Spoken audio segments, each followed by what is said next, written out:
श्री गणेशाय नमः। 49तमो अध्याय श्री पुरुषोत्तम मास कथा ग्रंथ। बृहद नारदीय पुराण के अंदर में पुरुषोत्तम मास महात्म्य ग्रंथ के अंदर में 19वां अध्याय अभी चालू कर रहे हैं। श्री सूत उवाच, सूत जी बोले, इति ब्रुवाणं प्राचीनं मुनिमाह तपस्विनः प्रीणयन्नीव सद्वाचा नारदो मुनिसत्तमः किमुवाचोत्तरं ब्रह्मन् सुदेवं तपसां निधिं प्रसन्न भगवान विष्णु स्तन्मे ब्रूहि तपोनिधि। अभी जो 18वें अध्याय में क्या हुआ था, अपने कथा जो सुनी 18वें अध्याय के अंदर में, तो उसमें सूत जी को वाल्मीकि जी ने उनके पूर्व जन्म के बारे में बताया कि पूर्व जन्म में वो सुदेव ब्राह्मण थे, उनका एक लड़का था। वो जो लड़का है वो भगवान की दया से उनको प्राप्त हुआ था। उनको पहले लड़का ही नहीं हो रहा था, लड़का लड़के कुछ नहीं हो रहा था। उसमें से लड़का होने के लिए उन्होंने भगवान हरि विष्णु की तपस्या की। हरि विष्णु ने उनको एक लड़का दे दिया, लेकिन वो 10वें साल में मृत्यु को प्राप्त हो गया, पानी में डूब के, कुएं के अंदर में। तो कुएं के अंदर में डूब के प्राप्त हुआ, उसका नाम शुकदेव था। तो मृत्यु होने के बाद में उन्होंने भगवान का बहुत तपस्या किया, बहुत भगवान को उन्होंने बोला, कोसा, सब कुछ किया। तब ऐसे ही करते करते करते पुरुषोत्तम मास आ गया। पुरुषोत्तम मास में भी वो उसके कलेवर को यानी बॉडी को लेके बैठे हुए थे और भगवान से बात कर रहे थे। तो उस वक्त प्रत्यक्ष हरिनारायण पुरुषोत्तम मास में उनके तरफ से इस तरीके से आराधना होने के कारण आ गए और उन्होंने उस लड़के को 12,000 साल का आयु दे दिया। तो वो है शुकदेव जी। और अभी वही शुकदेव जी जब ये द्रुढ़धनवा राजा नाम के राजा बन के पृथ्वी के ऊपर में राज्य कर रहे थे, तब उन्हीं को ये उनका लड़का जो था उस जन्म में शुकदेव, वही शुक पक्षी यानी कोई पक्षी बन के आके उनको समझाता था कि ये तू क्या कर रहा है, तेरा ये काम नहीं है, तू संन्यास लेके वैराग्य धारण कर ले, ऐसा करके बता रहा था। तो इसके बारे में वाल्मीकि जी ने उनको वो बताया कि वो तुम्हारा ही लड़का है पूर्व जन्म का, और वो तुम्हें ये बता रहा है। तो अभी 19वां अध्याय पढ़ना चालू कर देते हैं। तो सूत जी बोले, हैं तपस्वियों, इस प्रकार कहते हुए प्राचीन मुनि नारायण को मुनिश्रेष्ठ नारद मुनि ने मधुर वचनों से प्रसन्न करके कहा। श्री नारायण उवाच, इत्थो मा वेदितो विष्णु सुदेवन महात्मना प्रत्याह वृणयन वाचा भगवान भक्तवत्सलः। तो नारायण जी बोले, हे ब्रह्मन, इस प्रकार महात्मा सुदेव ब्राह्मण ने विष्णु भगवान से कहा। बाद भक्तवत्सल विष्णु भगवान ने वचनों के द्वारा सुदेव ब्राह्मण को प्रसन्न करके कहा। हरि उवाच, हरि जो बोल रहे हैं, द्विजराज कृतम यत्ते नैतदन्यः करिष्यति न तद्वेत्ति भवान् नूनं येनाहं तुष्टिमाप्तवान् अयं मम प्रियो मासः प्रयातः पुरुषोत्तमः तत्सेवाते समजनि शोकमग्नस्य सस्त्रिया एकमप्युपवासं य करोत्यस्मिन् तपोनिधे असावनन्त पापानि भस्मीकृत्य द्विजोत्तम सूर्ययानं समारुह्य वैकुंठं याति मानवः मासमात्रं निराहारो यकाल जलदागमात् त्रिषु कालेषु ते स्नानं संजातं प्रतिवासरम् अभ्रस्नानं त्वया लब्धं मासमात्रं तपोघन उपवासाश्च ते जातास्तावन् मात्रम् अखण्डिता शोक्रसागरमग्नस्य पुरुषोत्तम सेवनम् अजानतोऽपि संजातं चेतनारहितस्य ते त्वदीय साधनस्याय प्रमाणं करिष्यति एकतः साधनान्येव वेदोक्तानि यानि वै तानि सर्वाणि संगृह्य एकतः पुरुषोत्तमं तोलयामास देवानां सन्निधौ चतुराननः लघुनन्यानि जातानि गुरुश्च पुरुषोत्तमः तस्मात् भूमिस्थितै लोकैः पूज्यते पुरुषोत्तमः। पुरुषोत्तममासस्तु सर्वत्रास्ति तपोघन, तथापि पृथ्वीलोके पूजितः सफलो भवेत्। तस्मात् सर्वात्मना वत्स भवान् धन्योऽस्ति साम्प्रतं, यदस्मिंस्तप्तवानुग्रं तप्तमः परमदारुणं। मानुषं जन्म संप्राप्य मासे श्री पुरुषोत्तमे स्नानदानादिरहिता दरिद्रा जन्म जन्मनि। तस्मात् सर्वात्मना यो वै सेवते पुरुषोत्तमं स मे वल्लभतां याति धन्यो भाग्ययुतो नरः। अभी हरि नारायण का जो वचन है, इसलिए बीच में कुछ कहीं जगह काटा नहीं, ना ही नारायण के वचन में कहीं काटेंगे हम। तो अभी जो है हरि नारायण बात कर रहे हैं, हरि भगवान बोल रहे हैं। एक है हरि, एक है हर, उसमें से हरि बात कर रहे हैं। हे द्विजराज, जो तुमने किया है उसको दूसरा नहीं करेगा। जिसके करने से हम प्रसन्न हुए उसको आप नहीं जानते हैं। यह हमारा प्रिय पुरुषोत्तम मास गया है। स्त्री के सहित शोक में मग्न तुमने उस पुरुषोत्तम मास की सेवा की। हे तपोनिधे, इस पुरुषोत्तम मास में जो एक भी बार उपवास करता है, हे द्विजोत्तम, वह मनुष्य अनंत पापों को भस्म कर विमान से वैकुंठ लोक को जाता है। सो तुमको 1 महीना बिना भोजन किए बीत गया, और असमय में मेघ के आने से प्रतिदिन प्रातः, मध्याह्न और सायं तीनों काल में स्नान भी अनायास हो गया। हे तपोघन, तुमको 1 महीना तक मेघ के जल से स्नान मिला, और उतने ही अखंडित उपवास भी हो गए।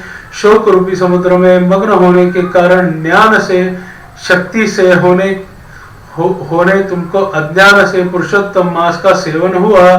तुम्हारे इस साधन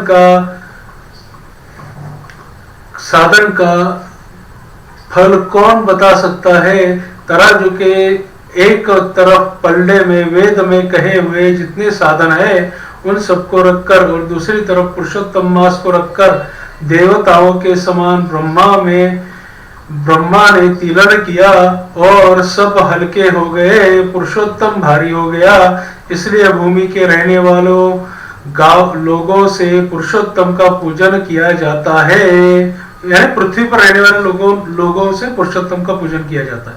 हे तपोघन, यद्यपि पुरुषोत्तम मास सर्वत्र है, फिर भी इस पृथ्वी लोक में पूजन करने से फल देने वाला कहा है। इससे हे वत्स, इस समय आप सब तरह से धन्य हो गए, क्योंकि आपने इस पुरुषोत्तम मास में उग्र तथा परम दारुण तप किया। मनुष्य शरीर को प्राप्त कर जो लोग श्री पुरुषोत्तम मास में स्नान दान आदि से रहित रहते हैं, वे लोग जन्म जन्मांतर में दरिद्री होते हैं। इसलिए जो सब तरह से हमारे प्रिय पुरुषोत्तम मास का सेवन करता है, वह मनुष्य हमारा प्रिय, धन्य और भाग्यवान होता है। अभी देखो, अभी मैंने कल आपको समझाया था कि ये पृथ्वी जो है, आपको क्या करना है, पृथ्वी के ऊपर में भगवान का नाम लेना है, भगवान का जाप करना है। यही आपका पृथ्वी के ऊपर आने का मूल उद्देश्य है। एक तो आप कहीं अगर गिर गए हो ऊपर से नीचे, या अगर आप नीचे से ऊपर आ गए हो, तो आपका ये परम कर्तव्य है कि आप पृथ्वी के ऊपर आने के बाद भगवान का ही नामोच्चारण करें, भगवान के बारे में सोचे। ऐसा कोई महीना, कोई दिन, कोई समय आप फ्री में ना गवाए भगवान के नाम के सिवा। कुछ न कुछ करके भगवान के लिए कुछ करते रहे, ताकि आपको परम अच्छा ये मिलेगा। दूसरा ऐसा है कि ये इनका अनायास तप हुआ, जो कि इन्होंने खुद जानबूझ के नहीं किया था। पुरुषोत्तम मास था और इनका लड़का मर गया था, तो ये भूखे 1 महीने तक पड़े हुए थे वहां पे। 1 महीना तक भूखे थे, और ऊपर से बारिश होते रही। वो बारिश की वजह से उनके ऊपर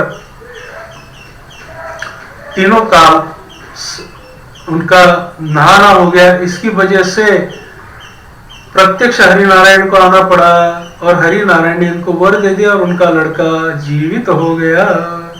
अभी आगे सुनते हैं। श्री नारायण उवाच, अभी भी हम नहीं काटेंगे, अभी नारायण बोल रहे हैं। भले हरि हो नारायण हो, रूप अलग अलग हो, अलग अलग उनके शरीर हो, फिर भी एक ही है, इसलिए भगवान से रिलेटेड कोई भी होगा तो उसका हम बीच में काटेंगे नहीं और पूरा का पूरा पढ़ डालेंगे।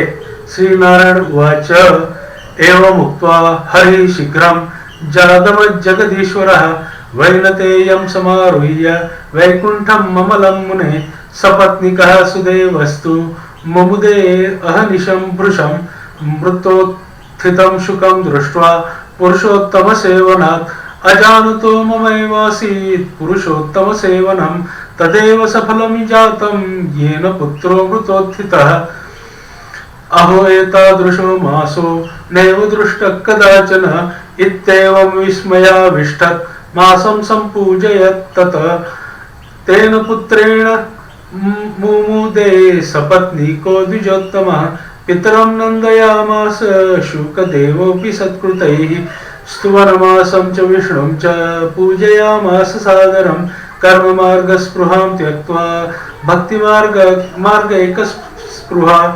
सर्वदुःखापहं मासं वरिष्ठं पुरुषोत्तमं जपहोमादिभिस्तस्मिन् भज श्रीहरिस्त्रिया भुक्त्वाथ विषयान् सर्वान् सहस्राब्दम् अहर्निशि जगाम परमं लोकं सपत्नीको द्विजोत्तमा योगिनापि दुष्प्राप्य याजकानां तु तत्कृतः यत्र गत्वा च शोचन्ति वसन्तो हरिसन्निधौ तत्रत्यं सुखमासाद्य सपत्नीको भवङ्गता स एव दृढधन्वा स्वं प्रथितः पृथ्वीपतिः। पुरुषोत्तममासस्य सेवनात् सकलार्धिभाग महिषीयं पुरा राजन् गौतमीपतिदेवता एतत्ते सर्वमाख्यातं पृष्टवानसि यन्मम शूकस्तुतो भूपाल पूर्वजन्मनि यस्सुतः शूकदेव इति ख्यातो हरिणा यो अनुजीवतः द्वादशाब्दसहस्रायुर्भुक्त्वा वैकुण्ठमीवान् स एवारण्यसरसि वटवृक्षं समाश्रिता त्वामेवागतमालोक्य पितरं पूर्वजन्मना हितानामुपदेष्टारं प्रत्यक्षं देवतं मम संसारसागरं मग्नं विषयव्यालदूषिते अत्यन्तकृपयाविष्टश्चिन्तयामास कीरजः न बोधयामि चेद्भूपं ममापि बन्धनं भवेत् पुत्रामनरकाद्यस्तु त्रायते पितरं सुतः इति श्रुत्यर्थबोधोऽपि स्वादेवाद्यान्यथा मम तस्मादुपकरिष्यामि पुतरं पूर्वजन्मनः अवधार्य वचश्रेत्थं कीरजो जिगदनृप इत्येतत् कथितं सर्वं यत्पृष्ठं त्वया नघ अतः परं गमिष्यामि सरयू पापनाशिनीम्। अभी इसका अर्थ हम सुनते हैं। अभी श्री नारायण जी बोले, हे मुने जगदीश्वर हरि भगवान इस प्रकार कहकर गरुड़ जी पर सवार होकर शुद्ध वैकुंठ भवन को शीघ्र चले गए। सब पत्नी सुदेव शर्मा पुरुषोत्तम मास के सेवन से मृत्यु से उठे। शुकदेव पुत्र को देखकर अत्यंत दीन रात्र प्रसन्न होते गए। मुझसे अज्ञानवश पुरुषोत्तम मास का सेवन हुआ और वह पुरुषोत्तम मास का सेवन फलीभूत हुआ जिसके सेवन से मृत पुत्र उठकर खड़ा हुआ। आश्चर्य है कि ऐसा मास कहीं नहीं देखा। इस तरह आश्चर्य करता हुआ उस पुरुषोत्तम मास का अच्छी तरह पूजन करने लगा। वह सपत्नी का ब्राह्मण श्रेष्ठ इस पुत्र से प्रसन्न हुआ और शुकदेव पुत्र ने भी अपने उत्तम कार्यों से सुदेव शर्मा पिता को प्रसन्न किया। सुदेव शर्मा ने पुरुषोत्तम मास प्रशंसा की तथा आदर के साथ श्री विष्णु भगवान की पूजा की और कर्म मार्ग से होने वाले फलों में इच्छा का त्याग कर एक भक्ति मार्ग में ही प्रेम रखा। श्रेष्ठ पुरुषोत्तम मास को समस्त दुखों का नाश करने वाला जानकर उस मास के आने पर स्त्री के साथ जप हवन आदि श्री हरि भगवान का सेवन करने लगा। यह सब लोग श्रेष्ठ ब्राह्मण निरंतर 1000 वर्ष संसार के समस्त विषयों का उपभोग कर विष्णु भगवान के उत्तम लोक को प्राप्त हुआ, जो योगियों को भी दुष्प्राप्य है। फिर यज्ञ करने वालों को कहाँ से प्राप्त हो सकता है? यहाँ जाकर विष्णु भगवान के सन्निकट वास करते हुए शोक के भोगी नहीं होते हैं। वहां पर होने वाले सुख को भोग कर गौतमी तथा सुदेव शर्मा दोनों स्त्री पुरुष इस पृथ्वी में आए। वहां वही तुम सुदेव शर्मा इस समय द्रुढ़धन्वा नाम से प्रसिद्ध पृथ्वी के राजा हुए हो। पुरुषोत्तम नाम के सेवन से समस्त सिद्धियों के भोक्ता हुए। हे राजन, यह आपकी पूर्व जन्म की पत्नी देवता गौतमी ही पट्टरानी है। हे भूपाल, जो आपने मुझसे पूछा था सो सब मैंने कहा। और शुक पक्षी तो पूर्व जन्म में जो पुत्र था शुकदेव नाम से प्रसिद्ध थे, और हरि भगवान ने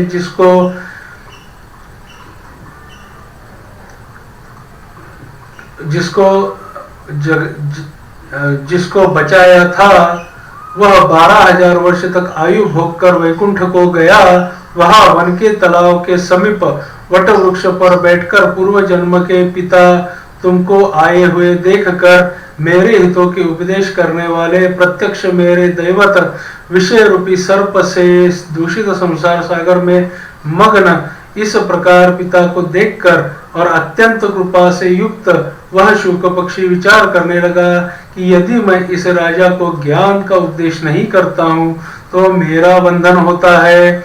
तो पुत्र अपने पिता को पुत्राम नरक से रक्षा करता है, वही ये पुत्र है।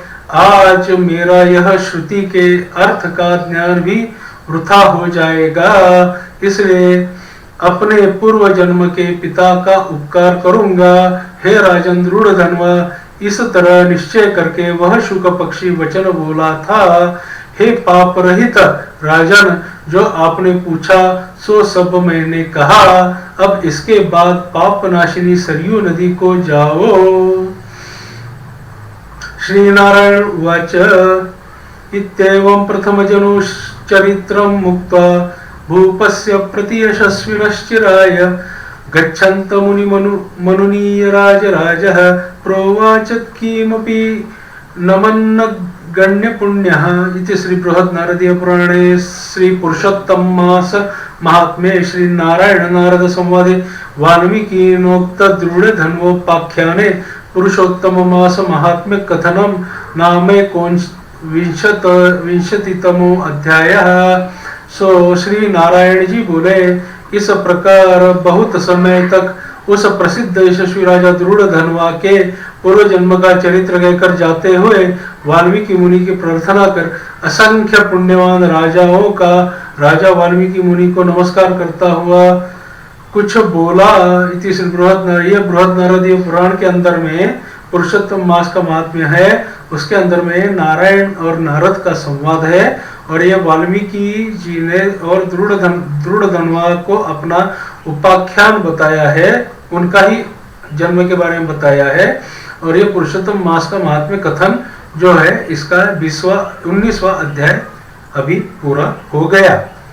तो यह अध्याय में आपने क्या समझा कि देखो, जब भी पुरुषोत्तम मास आता है तो आपको बहुत ज्यादा दान धर्म, जनता के लिए अच्छे काम और उपवास, भगवान के नाम से उपवास करना चाहिए, या एक धान्य खाकर जीना चाहिए। यानी कि अगर आप चावल खाते तो बस चावल ही खाओ, अगर आप गेहूं खाते तो गेहूं ही खाओ। इस तरीके से आप जी सकते हो। या किसी गरीब को या कोई जो निर्धन है उसको थोड़ा सा धन दे दो। अगर कोई प्राणी पक्षी कीड़ा मकोड़ा बचा हुआ है उसको खाना खिलाओ। किसी को मत मारो इस महीने के अंदर में। क्योंकि ये महीना प्रत्यक्ष पुरुषोत्तम भगवान का है। पुरुषोत्तम भगवान यानी क्या, अभी तक तो आप समझ गए होंगे। पुरुषोत्तम भगवान यानी कि हरि, हरि यानी क्या, हर एक बाजू है, हरि एक बाजू है, ऐसा है। हर और हरि, हर हरि जो है, इनका जो पूरा भाग है ये है ब्रह्मा जी। हर हरि ब्रह्मा जी। अभी हर हरि इनके जो अंश अवतार होते हैं ये पृथ्वी के ऊपर आते हैं। उनमें से एक अंश है नारायण जी, जो कि नारायण मुनि भी थे। ये तपस्वी भी है, ये राजा भी थे, राजपुत्र थे, ये राजा भी थे, ये तपस्वी भी रहे। वैसे एक अंश अवतार है भगवान दत्तात्रेय। ऐसे शिव जी का अंश अवतार है दुर्वासा। दुर्वासा मुनि ने जब देवताओं और दानवों को शाप दिया कि आप सब धनहीन हो जाओ, तब सारा का सारा जो उनका धन था, वो सारा धन देवताओं का और दानवों का सारा क्षीर सागर में चला गया, बॉटम में। उसके लिए फिर उसको निकालने के लिए समुद्र मंथन करना पड़ा, और तब जाके वो जो उनका धन है वो वापस उनको मिल गया। तब तक ये निर्धन थे। तो समझाने की बात यह है कि पुरुषोत्तम मास के अंदर में अगर आप दान धर्म करते हैं या किसी को पानी भी पिलाते हैं, अच्छे मन से करो भाई। जो भी कुछ करना है बहुत ही अच्छे मन से करो। किसी को झूठा दिखाने के लिए, भले उसके आपको विचार पसंद नहीं आते हो, सत्य के बारे में बात करो, सत्य के बारे में ही काम करो। पुरुषोत्तम मास के अंदर में एटलीस्ट कुछ तो एक ऐसा एक निर्णय लो कि मैं ये करूंगा। जैसे अगर कोई क्रिश्चियन है तो क्रिश्चियन धर्म में बहुत सिंपल बताया, लेकिन वो करना बहुत मुश्किल है। असल में उनको समझ में नहीं आ रहा है। उनका जो धर्म नहीं बोलता, पंथ में उनको जो बताया गया है वो है क्या, उनको समझ में नहीं आ रहा है। तो आज थोड़ा सा उसके बारे में बोलते हैं, दाई शैल नॉट किल। उनको किसी को मारना नहीं चाहिए। किसी को यानी किसी को भी नहीं मारना है, किसी को भी नहीं मारना है। ना जीव जंतु को मारना है, ना पशु पक्षी को मारना है, ना इसको मारना है, ना उसको मारना है। किसी को भी नहीं मारना है। दाई शैल नॉट किल। इसका मतलब ये नहीं है कि आप गाय का मांस खाओ, वो हमारे यहाँ पे अलाउड है। ये सब झूठ है। दूसरा, उनको बोला है कि अगर इस्लाम में देखो तो आपको सच बोलना चाहिए। तो ऐसा मतलब नहीं है कि आपको मौका परस्त सच बोलना है। आपको सच ही बोलना है, आपको झूठी नहीं बोलना है, तब जाके आप सही बाशिंदे बनोगे। वरना तो सब झूठ है, आप खुद झूठे हो, ऐसी अवस्था में आ जाओगे। ऐसा आपको आपके ऊपर में लांछन लग जाएगा। तो अभी ये पुरुषोत्तम मास है, आप एक आध चीज को भी आप इंप्लीमेंट कर सकते हो। आप कोई भी एक आध चीज को ले लो और उसको इंप्लीमेंट करो कि ये पूरा महीना मैं ये चीज करूंगा। अभी मैंने ये जो वीडियो बना रहा हूं, ये किस लिए बना रहा हूं कि जो मैं पढ़ रहा हूं वो जो भी सुनता है उनको मिले, उनको भी समझ में आए धर्म क्या है, अधर्म क्या है। इसके लिए ये मैं जो वीडियो बना रहा हूं और यूट्यूब पे डाल रहा हूं, क्योंकि मैं पढ़ रहा हूं। मैं पढ़ते पढ़ते ये वीडियो बनाता हूं और इन वीडियो को पोस्ट कर देता हूं, ताकि एकाध तो कोई होगा वो इनको सुनेगा, तो उसको सुनने का भाग्य मिले और मुझे बोलने का भाग्य मिले, और शायद वो पुरुषोत्तम मास में कुछ करे, अच्छी बात। अभी देखो, मैं मेरा पुरुषोत्तम मास के अंदर में हर रोज नित्य श्राद्ध कर रहा हूं। मैं करता ही हूं, लेकिन इस बार मैं और अच्छे से कर रहा हूं, नित्य श्राद्ध कर रहा हूं। नित्य श्राद्ध क्यों कर रहा हूं कि मेरे जो इस बॉडी के देने वाले जो है, माता की साइड के और पिता की साइड के, ये दोनों को जिस भी योनि में हो, जहां भी हो, उनको अच्छे से खाना पानी मिलता रहे। अगर वो बहुत अच्छी जगह में है तो और मिले, अगर वो बहुत बुरी जगह है तो वहां से निकले और अच्छी जगह में उनको मिले, और वहां पर भी मिलता रहे। इसके लिए मैं वो भी कर रहा हूं। और मेरा जो नित्य नियम है त्रिकाल संध्या, मेरे पास वक्त नहीं होता। त्रिकाल संध्या, देव पूजन, देवता पूजन, सिर्फ मैं बलि विष्णुदेव अभी नहीं कर रहा हूं, असल में वो भी हर रोज करना चाहिए बलि विश्वदेव। और मिले तो अतिथि सत्कार, इतना कर रहा हूं। अतिथि आता है तो उसको एटलीस्ट कुछ शक्कर तो खाने को देता हूं, मेरे पास कुछ है नहीं, शक्कर होती है तो शक्कर दे देता हूं, ऐसा करता हूं। तो इस तरीके से आप कुछ भी कर सकते हैं, आप कुछ भी कर सकते हैं, आपकी मर्जी के ऊपर है सब कुछ। और ये भी एक तरीके से मैं पुरुषोत्तम मास का सेवा समझ के ही ये कथा को पढ़ रहा हूं। मैं इसका विवेचन नहीं कर रहा हूं, क्योंकि इसमें विवेचन करने लायक कुछ भी नहीं है, क्योंकि ये सीधा संवाद है नारायण और नारद जी का। तो ये मेरे हिसाब से स्टैम्प पेपर है, इसके ऊपर मैं कोई भी इसमें किंतु परंतु वगैरह मेरी अलग से कोई सोच नहीं लगाना चाहता। जो उसका जिसने अर्थ बनाया है उसका अर्थ मैं आपको बता रहा हूं, वैसा का वैसा, मुझे उसमें भी कोई मतलब नहीं है। सिर्फ हमें मतितार्थ इतना ही समझना है कि पुरुषोत्तम मास में हमें कुछ एक्स्ट्रा करना चाहिए। एक्स्ट्रा महीना है, एक्स्ट्रा भगवान की साधना करनी चाहिए, भगवान को एक्स्ट्रा, भगवान का एक्स्ट्रा नाम लेना चाहिए। अगर लेते हैं तो हर रोज लेते हैं तो और 2 बार एक्स्ट्रा लेना चाहिए। सब माता जी है, माता जी की अच्छे से कृपा होगी तो पुरुषोत्तम भगवान की अच्छे से कृपा हो जाएगी। ऐसा है, किसी में भेद नहीं करना है, कोई भी अवतार में और इसमें भेद मत करो।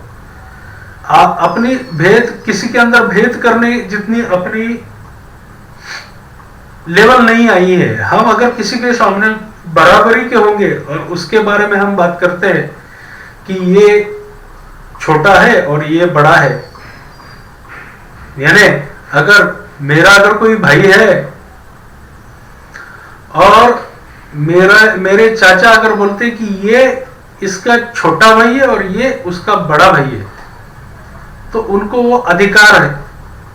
हमारे पास वो अधिकार ही नहीं है, हम इतने छोटे हैं, हमारे पास वो अधिकार ही नहीं है कि हम किसी को छोटा बोले और किसी को बड़ा बोले।